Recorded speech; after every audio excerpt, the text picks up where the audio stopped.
in Rome.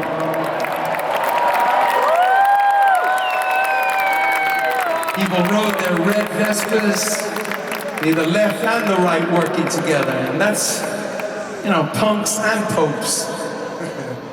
And the only thing that I've learned from this, the secret of this history-changing stuff, it's it working with people that you don't normally work with, standing with people that you don't normally stand with. It comes down to this.